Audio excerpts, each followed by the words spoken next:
ព្រះពុទ្ធសករាជព្រះសាសនាអតិកន្តើកន្លងទៅហើយបាន2555ព្រះវស្សាត្រឹមថ្ងៃទី15ខែពិសានោះដល់ថ្ងៃ1រោចខែពិសាឆ្នាំរោងចក្មស័កតទៅចូលពុទ្ធសករាជ2556ថ្ងៃនេះជាវេលាដែលទេវតាឆ្នាំថ្មីត្រូវយាងមកទទួលតំណែងគ្រប់គ្រងថែរក្សាមនុស្សលោកបន្តវេនពីទេវតាឆ្នាំចាស់ទេវតាទាំងឡាយបានមកជួបជុំគ្នាមូលមីទេតារងចាំអបអរពិធីទេតំណែងទេវតាឆ្នាំថ្មីព្រះនាមកេមេរាទេវីជាបុត្រីទី6នៃកបិលមហាព្រហ្មដែលនឹងយាងចុះមកនាថ្ងៃសុក្រ7រោចខែចែកត្រូវនៅថ្ងៃទី13ខែមេសាគ្រិស្តសករាជ2012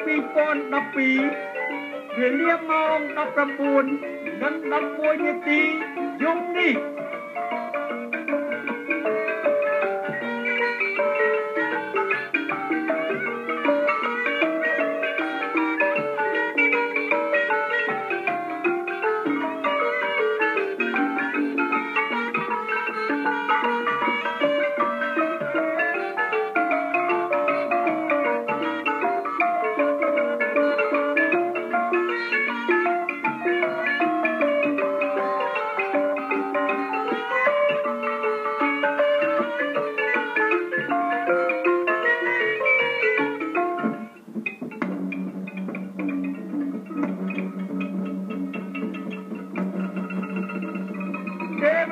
ឆ្នាំថ្មីឆ្នាំរោងព្រះនាមកេមេរាទេវីជាបុត្រីទី6បានយាងចុះមកដល់ហើយ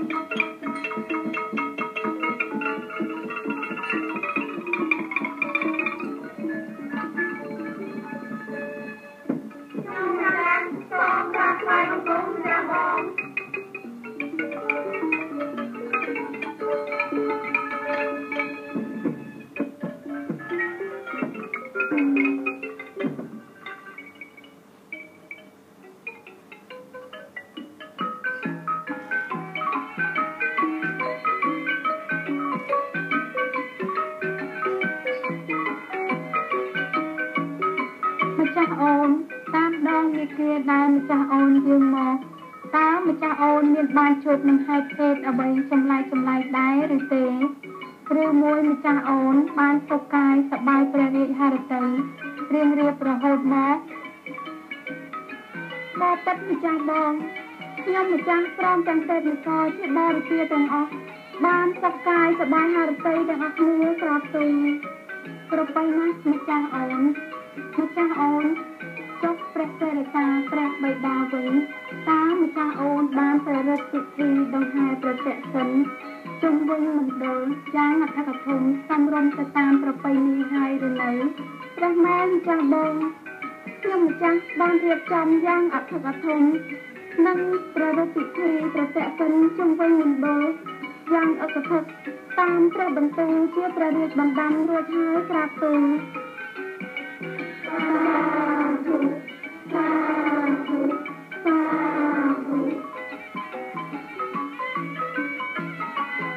ចាស់បងចាស់តាកន្លងផុតទៅក្រោមការគ្រប់គ្រងហេតុផែនដីរបស់ចាស់បងតែប្រជានិរាជបានសុខកាយសប្បាយចិត្តដែរឬយ៉ាងណាក្រាបទូលម្ចាស់អូន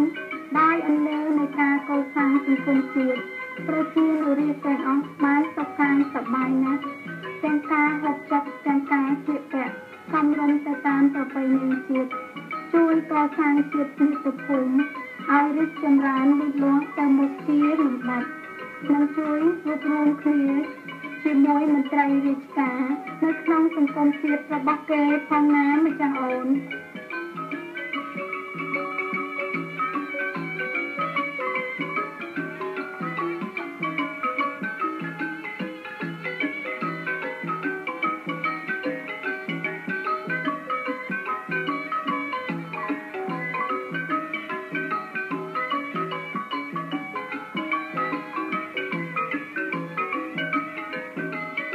ពិធីប្រកាសទេតំណែងទេវតាឆ្នាំចាស់ឆ្នាំខុស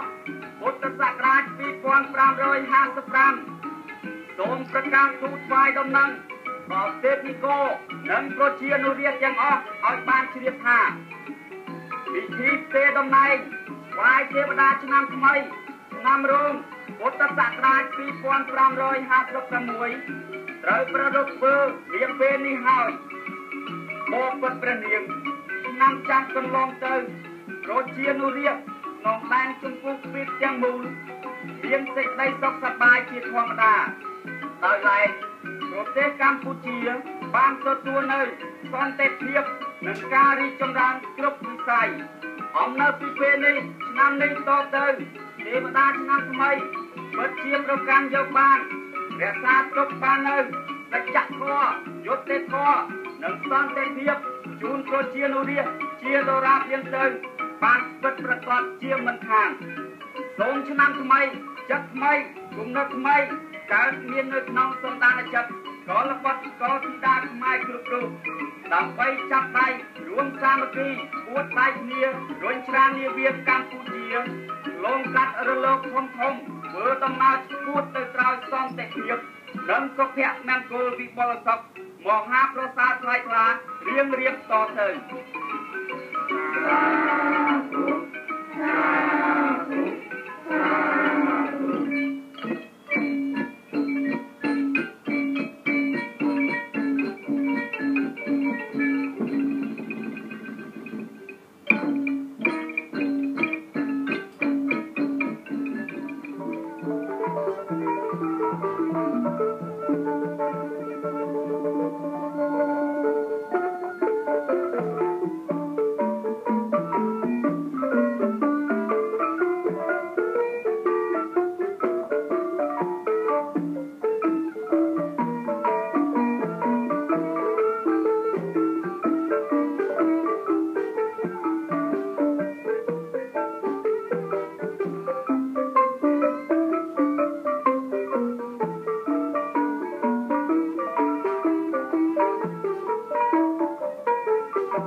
ជាទេវតាឆ្នាំថ្មី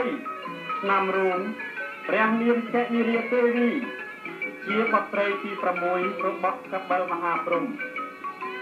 សូមប្រកាសទទួលតំណែងគ្រប់គ្រងសិទ្ធិផែនដីបន្តវេនពីទេវតាឆ្នាំចាស់ចាប់តាំងពីពេលនេះតទៅហើយហើយសាធុជនទាំងឡាយអស់រយៈពេល3ថ្ងៃ3យប់នេះនឹងតទៅទៀតចូលអ្នក ខិតខំសន្សំកុសលជំរះមន្ទិលសៅមងទាំងឡាយហើយខិតខំតាំងចិត្តព្យាយាមរក្សាសិលវាចាកឲ្យអស់នៅចិត្តលោភៈទោសៈមោហៈនិងអស្មិនិនៈទីក្នុងខ្លួនហើយប្រព្រឹត្តតែអំពើណាដែលពោពេញទៅដោយគុណធម៌សិលធម៌សច្ចធម៌ព្រមទាំងព្រមវិហារធម៌ក្នុងចិត្តគឺមេត្តាករុណាមុទិតានិងឧបេក្ខាជានិច្ចរួមជាមួយនឹងសតិបញ្ញាស្មារតីឈ្លាសវៃដើម្បីឈានទៅរកភាពសម្បូររុងរឿងទទួលអំណរឆ្នាំថ្មីនេះយើងនឹងទេវតាឆ្នាំថ្មីសូមប្រទានពរជ័យសិរីមង្គលទាំង4ប្រការគឺអាយុវណ្ណៈសុខៈពលៈចូលកើតមានដល់មនុស្សលោកទូទាំងដែនជម្ពូទិសទាំងមូលសូមឲ្យប្រទេសកម្ពុជាបានសម្រើនលូតលាស់កានលើទឹកដីអង្គរដល់ប្រសើរបវរបានសុខសេនសានកូនខ្មែររស់នៅបានសុខដុមរមនាសាមគ្គីរឹងមាំនៅគ្រប់គ្រឹះស្ថាននៃមជ្ឈដ្ឋាននានាសិក្សាទៅរងសាធុសាធុសាធុម្ចាស់អូនពិធីទេតំណែងថ្វាយម្ចាស់អូនបានដល់ទីបញ្ចប់សពគ្រប់អស់ហើយសូមម្ចាស់អូនគង់នៅឲ្យបានសុខនិងជួយថែរក្សាមនុស្សលោកនៅក្នុងដែនចម្ពុះវិទ្យនិងព្រះរាជាណាចក្រកម្ពុជាឲ្យរស់នៅបានសុខដុមរមនាត្រជាក់ត្រជុំសប្បុរសប្បាយរួចចាក់ផុតពីរោគគ្រាភ័យជានិច្ចបារាតរៀងទៅម្ចាស់បងសូមម្ចាស់បងទឹកព្រះរាជហត្ថីលើខ្ញុំម្ចាស់ចុះខ្ញុំម្ចាស់នឹងបន្តភារកិច្ចពីម្ចាស់បងហើយប្រឹងប្រែងបង្កើនការរីកចម្រើនលើគ្រប់ភារកិច្ចទាំងអស់ឲ្យកាន់តែប្រសើរឡើងថែមទៀតដើម្បីភាពសម្បូររុងរឿងនៃមនុស្សលោកក្រោយទៅ